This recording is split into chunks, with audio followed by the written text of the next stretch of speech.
V Dileep Kumar നമ്മളോടൊപ്പം ചേരുന്നുണ്ട് news ഡെസ്കിൽ നിന്ന്. ദിലീപ്, CPI വളരെ ശക്തമായ എതിർപ്പ് PM ശ്രീ പദ്ധതിക്കെതിരെ പ്രകടിപ്പിച്ചതാണ്. ഇത് കേരള സർക്കാർ ഇത് നടപ്പാക്കാൻ പോകുന്നില്ല എന്നാണ് CPI സംസ്ഥാന സെക്രട്ടറി ബിനോയ് വിശ്വം പറഞ്ഞത്. കാരണം ഈ കാര്യത്തിൽ വിദ്യാഭ്യാസ രംഗത്തൊരു കാവ്യവൽക്കരണം നടത്താൻ വേണ്ടി ഉള്ള BJP സർക്കാരിന്റെ കുറുക്കുവഴിയാണ് PM ശ്രീ പദ്ധതി. അതുകൊണ്ട് ഇത് നടപ്പാക്കാൻ അനുവദിക്കില്ല എന്ന ഉറപ്പ് CPMന്റെ ജനറൽ സെക്രട്ടറി MA ബേബി തന്നെ ഖണ്ഡിതമായി ഇക്കാര്യങ്ങൾ പറഞ്ഞിട്ടുണ്ട് എന്ന് CPI സംസ്ഥാന സെക്രട്ടറി പറഞ്ഞിരുന്നു. മാത്രമല്ല മന്ത്രിസഭാ യോഗത്തിൽ ഈ കാര്യങ്ങളിലുള്ള അതൃപ്തി അറിയിച്ചതാണ്. പക്ഷെ അതിനുശേഷവും മുഖ്യമന്ത്രി മന്ത്രിമാരും ഒക്കെ മൗനത്തിലായിരുന്നു. ഇപ്പോൾ ഈ CPIയുടെ കടുത്ത എതിർപ്പ് നിലനിൽക്കുമ്പോൾ തന്നെ അതിനെ പൂർണ്ണമായി അവഗണിച്ചുകൊണ്ട് PM ശ്രീ പദ്ധതിയുടെ ഭാഗമായിരിക്കുകയാണ് കേരളം. എന്ത് പ്രത്യാഘാതമാണ് ഇതുണ്ടാക്കാൻ സാധ്യതയുള്ളത്? ഗോപികൃഷ്ണൻ, രണ്ട് രാഷ്ട്രീയ വിഷയങ്ങളാണ് ഇക്കാര്യത്തിൽ ഉയർന്നു വരുന്നത്. ഒന്ന്, CPIയുടെ എതിർപ്പ് പൂർണ്ണമായും തള്ളി എന്നത്. മറ്റൊരു കാര്യം, ഏറ്റവും പ്രധാനപ്പെട്ട കാര്യം, ദേശീയ വിദ്യാഭ്യാസ നയവും അതോടൊപ്പം തന്നെ PM ശ്രീ പദ്ധതിയെയും CPIയും ശക്തമായി എതിർത്തിരുന്നതാണ്. അങ്ങനെ CPIM തന്നെ ഇപ്പോൾ കേരളത്തിൽ ഈ പദ്ധതി നടപ്പാക്കാൻ അതിന് അനുമതി നൽകിയിരിക്കുകയാണ്. ഈ രണ്ട് രാഷ്ട്രീയ വിഷയങ്ങൾക്ക് CPIM എങ്ങനെയായിരിക്കും അതിന് മറുപടി നൽകുക? അതോടൊപ്പം തന്നെ CPIയുടെ തുടർ നിലപാട് എന്തായിരിക്കും? ഇതാണ് ഇപ്പോൾ ഏറ്റവും പ്രസക്തമായിട്ടുള്ള ചോദ്യം. ഇന്ന് CPIയുടെ സംസ്ഥാന കൗൺസിലിൽ തന്നെ ഒരു പൊതുവികാരമുണ്ടായിരുന്നു. PM ശ്രീ പദ്ധതിയുമായി ബന്ധപ്പെട്ടുകൊണ്ട് ആ പദ്ധതിയിൽ ഒരു നിലപാട് മാറ്റത്തിനും CPI തയ്യാറാവരുത്. അങ്ങനെ ഏതെങ്കിലും ഒരു ഘട്ടത്തിൽ നിലപാട് മാറ്റേണ്ടി വന്നാൽ, നേരത്തെ ബ്രൂവറി വിഷയമുണ്ടായപ്പോൾ അന്ന് CPIയുടെ എതിർപ്പ് പൂർണ്ണമായും തള്ളിക്കൊണ്ട് CPIM അവരുടെ പാർട്ടിയുടെ തീരുമാനപ്രകാരം തന്നെ സർക്കാർ CPIMന്റെ തീരുമാനപ്രകാരം തന്നെ മുന്നോട്ട് പോവുകയായിരുന്നു. CPIയെ ആ വിഷയത്തിൽ അവഗണിച്ചിരുന്നു. അത്തരമൊരു നിലപാട് ഇനി ഉണ്ടാകരുത് എന്ന് CPIയുടെ സംസ്ഥാന കൗൺസിലിൽ ഒരു പൊതുവികാരമുണ്ടായപ്പോൾ അങ്ങനെ ഒരു നിലപാട് മാറ്റം വേണ്ടി വരികയാണെങ്കിൽ അത് സംസ്ഥാന കൗൺസിൽ വീണ്ടും വിളിച്ചു ചേർത്ത് ചർച്ച ചെയ്തായിരിക്കുകയുള്ളൂ എന്ന കാര്യം ബിനോയ് വിശ്വം ഈ സംസ്ഥാന കൗൺസിൽ ഉറപ്പു നൽകിയിരുന്നതാണ്. അത്തരം ഉറപ്പുകളെയൊക്കെ, അതായത് CPIയുടെ എതിർപ്പിന് യാതൊരു വിലയുമില്ല. അത് കഴിഞ്ഞ ദിവസം തന്നെ മന്ത്രിസഭാ യോഗത്തിലും ഇക്കാര്യം പ്രകടമായിരുന്നതാണ്. റവന്യൂ മന്ത്രി K രാജൻ CPIയുടെ നിലപാട് അവതരിപ്പിക്കുകയും PM ശ്രീ പദ്ധതിയിൽ ഒരു കാരണവശാലും ഒപ്പിടരുത്, ഇക്കാര്യത്തിൽ CPIക്കുള്ള ആശങ്കകൾ ഇതൊക്കെ അറിയിക്കുകയും ചെയ്തിട്ടും മുഖ്യമന്ത്രി പിണറായി വിജയൻ ഒരക്ഷരം ഇക്കാര്യത്തിൽ മിണ്ടാൻ തയ്യാറായിരുന്നില്ല. മുഖ്യമന്ത്രി ഏറ്റവും പ്രധാനപ്പെട്ട ഇടതുമുന്നണിയിലെ പ്രധാനപ്പെട്ട ഒരു ഘടകകക്ഷിയാണ് CPI. ആ CPI ഇത്തരത്തിൽ മന്ത്രിസഭാ യോഗത്തിൽ ഈ വിമർശനം ഉയർത്തിയിട്ടും പ്രതികരിക്കാൻ മുഖ്യമന്ത്രി തയ്യാറായില്ല എന്നതും ശ്രദ്ധേയമാണ്. അതായത് CPI ഇല്ലെങ്കിലും ഈ കാര്യത്തിൽ CPIM തീരുമാനപ്രകാരം തന്നെ മുന്നോട്ട് പോകും എന്ന നിലപാടിലേക്ക് ഇപ്പോൾ സംസ്ഥാന സർക്കാരും CPIMും എത്തിയിരിക്കുകയാണ്. അത് നേരത്തെ തന്നെ CPIMന്റെ ദേശീയ നേതൃത്വം, ദേശീയ ജനറൽ സെക്രട്ടറി MA ബേബി തന്നെ ഇക്കാര്യത്തിൽ PM ശ്രീ പദ്ധതിയോടുള്ള എതിർപ്പ് വ്യക്തമാക്കിയിരുന്നതാണ്.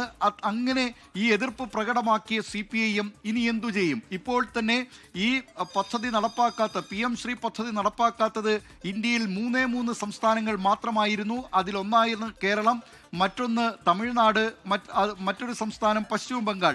ഈ 3 സംസ്ഥാനങ്ങൾ മാത്രമായിരുന്നു. ഇതിൽ തമിഴ്നാട് ഇതുമായി ബന്ധപ്പെട്ടൊക്കെ ഇപ്പോൾ നിയമ പോരാട്ടം നടത്തുകയാണ്. സുപ്രീം കോടതിയിൽ കേസിന് പോയിരിക്കുകയാണ് തമിഴ്നാട് സർക്കാർ. കേരളമാകട്ടെ ഇപ്പോൾ പറയുന്നത് 1500 കോടി രൂപ വിവിധ വിദ്യാഭ്യാസ പദ്ധതികളിലൂടെ കേരളത്തിന് ലഭിക്കാനുണ്ട് എന്നതാണ്.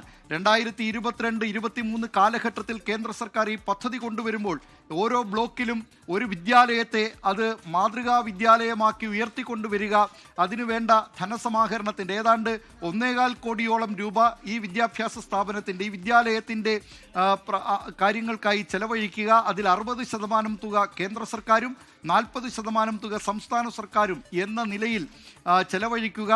PM ശ്രീ സ്കൂൾ എന്ന ആ കാര്യം കൂടി ഈ വിദ്യാലയത്തിന് പുറത്ത് എഴുതി വെക്കുക. ഇത്തരം ചില നിബന്ധനകൾ ഇതിൻ്റെ ഭാഗമായിട്ടുണ്ടായിരുന്നു. ഈ പദ്ധതി നടപ്പാക്കാത്തത് കൊണ്ട് തന്നെ സമഗ്ര ശിക്ഷ കേരള അടക്കമുള്ള വിവിധ പദ്ധതികൾക്കുള്ള, കേന്ദ്രാവിഷ്കൃത പദ്ധതികൾക്കുള്ള ധനസഹായം അത് കേന്ദ്ര സർക്കാർ തടഞ്ഞു വച്ചിരിക്കുകയായിരുന്നു. ആ കാര്യം പറഞ്ഞുകൊണ്ടാണ് ഇപ്പോൾ കേരളം ഈ കാര്യത്തിൽ ഒപ്പിട്ടിരിക്കുന്നത്. പക്ഷേ തമിഴ്നാടും ബംഗാളും ഒക്കെ അവരുടെ നിലപാടുകളിൽ ഉറച്ചു നിൽക്കുകയാണ്. കേരളത്തിലാകട്ടെ ഇക്കാര്യത്തിൽ ഒരു രാഷ്ട്രീയ വിശദീകരണം നൽകേണ്ടതായ ഒരു സമ്മർദ്ദം CPMനെ പോലെ ഒരു പാർട്ടിക്ക് മേൽ വരില്ലേ? ദിലീപ്. കാരണം ഇത് ഇടതുപക്ഷ പ്രസ്ഥാനങ്ങളും മതേതര ബോധമുള്ള മനുഷ്യരും ഒക്കെ ആരും തന്നെ ഈ പദ്ധതിയെ അനുകൂലിക്കില്ല എന്നാണ് CPI സംസ്ഥാന സെക്രട്ടറി പറഞ്ഞത്. മാത്രമല്ല ഇത് ഒരു RSS വൽക്കരണത്തിന്റെ ഭാഗമാണ്, RSSന്റെ രാഷ്ട്രീയ അജണ്ട നടപ്പാക്കാൻ വേണ്ടിയുള്ള നീക്കങ്ങളാണ് ഇതിന് പിന്നിലുള്ളത്. ഇതൊക്കെ തിരിച്ചറിഞ്ഞ ഒരു ഇടതുപക്ഷ പ്രസ്ഥാനത്തിനും ഇതിനെ പിന്തുണയ്ക്കാൻ കഴിയില്ല എന്നൊക്കെ CPI സംസ്ഥാന സെക്രട്ടറി പറയുകയും നേരത്തെ ദിലീപ് പറഞ്ഞതുപോലെ തന്നെ MA ബേബി ഇത്തരം കാര്യങ്ങളിൽ ഖണ്ഡിതമായി തന്നെ ഇത് നടപ്പാക്കാൻ അനുവദിക്കില്ല എന്ന കാര്യം അറിയിച്ചിട്ടുണ്ട് എന്ന് ബിനോയ് വിശ്വം പറഞ്ഞതാണ്. അപ്പോൾ ഇതിനൊരു രാഷ്ട്രീയമായ ഒരു വിശദീകരണം നൽകേണ്ടി വരുന്ന ഒരു സാഹചര്യം, ഒരു സ്ഥിതിവിശേഷം CPM-നെ സംബന്ധിച്ചുണ്ടാകില്ലേ? ഗോപികൃഷ്ണൻ, CPIM-നെ സംബന്ധിച്ച് ഇക്കാര്യത്തിൽ അവരുടെ പ്രവർത്തകരോടും അവരുടെ വിശ്വാസികളോടും അതോടൊപ്പം തന്നെ ഇടത് പാർട്ടികൾ അതിൻ്റെ വിശ്വാസികളോടുമൊക്കെ അവരുടെ പോഷക സംഘടനകളോടുമൊക്കെ, കാരണം CPIM മാത്രമല്ല SFI വരെയുള്ള അവരുടെ പോഷക സംഘടനകളൊക്കെ ഇക്കാര്യത്തിൽ തുടർച്ചയായി എതിർപ്പുകൾ പ്രകടിപ്പിച്ചിരുന്നതാണ്. അത്തരം സംഘടനകളിലെ പ്രവർത്തകരോടൊക്കെ CPIM നേതൃത്വം എന്തായിരിക്കും വിശദീകരിക്കാൻ പോകുന്നത് എന്നതാണ് അറിയേണ്ട ഒരു പ്രധാനപ്പെട്ട കാര്യം. മറ്റൊരു പ്രധാനപ്പെട്ട കാര്യം, മുന്നണിയിലെ ഘടകകക്ഷിയായ CPIയുടെ എതിർപ്പിന് അതിന് പുല്ലുവില കൽപ്പിച്ചുകൊണ്ടാണ് മന്ത്രിസഭാ യോഗത്തിൽ എതിർപ്പ് അറിയിച്ചിട്ട് പോലും അതിനെ പൂർണ്ണമായും തള്ളിക്കളഞ്ഞുകൊണ്ടാണ് CPIM-ഉം സംസ്ഥാന സർക്കാരും ഈ PM ശ്രീ പദ്ധതിയിൽ ഒപ്പിടുന്നതിന് പച്ചക്കൊടി കാട്ടിയത്. സംസ്ഥാന സർക്കാർ ഇപ്പോൾ ഒപ്പിട്ടിരിക്കുകയാണ്. PM ശ്രീ പദ്ധതിയുടെ ഭാഗമായി കേരളം മാറിയിരിക്കുന്നു. നേരത്തെ ഉന്നയിച്ചിരുന്ന ആശങ്കകൾ അത് CPIM ദിലീപ് ഈ ബ്രുവറി വിഷയത്തിലാണെങ്കിലും അതുപോലെ തന്നെ ഇപ്പോൾ PM ശ്രീ പദ്ധതിയുടെ കാര്യത്തിലാണെങ്കിലും ഇടതുപക്ഷത്തിന്റെ പൊതുവായിട്ടുള്ള ഇടതുപക്ഷ നയങ്ങൾക്ക് വിരുദ്ധമായ തീരുമാനങ്ങൾ എടുക്കുന്നു എന്ന് ചൂണ്ടിക്കാണിച്ചുകൊണ്ടാണ് CPI അവരുടെ എതിർപ്പും വാദങ്ങളും ഉയർത്തിയിരുന്നത്. ഒന്ന്, ആ ബ്രുവറിയുടെ വിഷയത്തിൽ ഇടതുപക്ഷ നയത്തിനും അതോടൊപ്പം തന്നെ വാഗ്ദാനത്തിനും വിരുദ്ധമായ ഒരു തീരുമാനം എന്നാണെങ്കിൽ ഈ PM ശ്രീയുടെ കാര്യത്തിൽ RSS വൽക്കരണത്തിന് പച്ചക്കൊടി കാണിക്കുന്നതിന് അതിന് സമാനമാണ് ഇതിന് അംഗീകാരം കൊടുക്കുന്നത് അല്ലെങ്കിൽ ഈ പദ്ധതിയുടെ ഭാഗമാകുന്നത് എന്നതാണ് CPIയുടെ രാഷ്ട്രീയമായ എതിർപ്പ്. അങ്ങനെയാണെങ്കിൽ ഇത് ദൂരവ്യാപകമായ പ്രത്യാഘാതങ്ങൾ ഉണ്ടാക്കില്ലേ? ഗോപികൃഷ്ണൻ, അത് തന്നെയാണ്. അതായത് ഇടതു പാർട്ടികളെ സംബന്ധിച്ച് അവരുടെ നയത്തിന് യോജിക്കുന്നതായിരുന്നില്ല PM ശ്രീ പദ്ധതി എന്നതായിരുന്നു അതിൻ്റെ പ്രധാനപ്പെട്ട അവരുടെ വിമർശനത്തിൻ്റെ കാതൽ. ഈ RSS വൽക്കരണം അടക്കമുള്ളവ ദേശീയ വിദ്യാഭ്യാസ നയത്തിൻ്റെ ഭാഗമായി അവർ കേന്ദ്ര സർക്കാർ നടപ്പാക്കി വരുന്നുണ്ട് വിവിധ സംസ്ഥാനങ്ങളിൽ. അതിനെ ചെറുത്തു നിൽക്കുകയാണ് കേരളം ഇതുവരെ ചെയ്തിരുന്നത്. ആ പാഠ്യപദ്ധതി, ദേശീയ വിദ്യാഭ്യാസ നയത്തിൻ്റെ ഭാഗമായുള്ള പാഠ്യപദ്ധതി, അതിനെ അംഗീകരിക്കുകയാണ് ഇപ്പോൾ സംസ്ഥാന സർക്കാർ ചെയ്തിരിക്കുന്നത് എന്ന വിമർശനമാണ് ഇതുമായി ബന്ധപ്പെട്ട് ഒപ്പിടാൻ പോകുമ്പോൾ തന്നെ CPI ഈ കാര്യത്തിൽ ഉന്നയിച്ചിരുന്നത്. SFI അടക്കമുള്ള സംഘടനകളാകട്ടെ നേരത്തെ ഉന്നയിച്ചിരുന്ന വിമർശനങ്ങളൊക്കെ വിഴുങ്ങുകയും ചെയ്തിരുന്നു. കഴിഞ്ഞ ദിവസം ഇടതുമുന്നണി കൺവീനർ TP രാമകൃഷ്ണൻ തന്നെ ഈ കാര്യത്തിൽ പറഞ്ഞത് കേന്ദ്ര സർക്കാരിൻ്റെ കേന്ദ്രാവിഷ്കൃത പദ്ധതികൾക്കുള്ള ധനസഹായം അത് ലഭ്യമാക്കുക എന്നതാണ് ഏറ്റവും പ്രധാനപ്പെട്ട കാര്യം. തമിഴ്നാടിൻ്റെ എതിർപ്പിനെ കുറിച്ച് ചൂണ്ടിക്കാട്ടിയപ്പോൾ തമിഴ്നാട് വരുമാനമുള്ള സംസ്ഥാനമാണ്. കേരളത്തെ സംബന്ധിച്ച് ആ നിലയിൽ അങ്ങനെ വരുമാനം ലഭിക്കുന്ന സംസ്ഥാനമല്ല. അതുകൊണ്ട് കേന്ദ്രത്തിൻ്റെ ധനസഹായം ആവശ്യമാണ്, ആ പണം അത് കളയാൻ കഴിയില്ല എന്ന നിലപാടിലേക്ക് മാറിയിരിക്കുകയാണ്. അതുകൊണ്ട് സ്വാഭാവികമായും അവരുടെ അണികളോടും അവരുടെ പ്രവർത്തകരോടുമൊക്കെ CPI നേതൃത്വത്തിന് ഇക്കാര്യത്തിൽ വിശദീകരിക്കാൻ നന്നേ വിയർക്കേണ്ടി വരും എന്ന കാര്യത്തിൽ യാതൊരു സംശയവുമില്ല. നേരത്തെ തന്നെ BJP-യും CPI-യും തമ്മിലൊരു ധാരണയുണ്ട് എന്ന് കോൺഗ്രസിൻ്റെ ഭാഗത്ത് നിന്ന്, പ്രതിപക്ഷത്തിൻ്റെ ഭാഗത്ത് നിന്നൊക്കെ വിമർശനം വളരെ ശക്തമായി ഉയർന്നിട്ടുണ്ട്.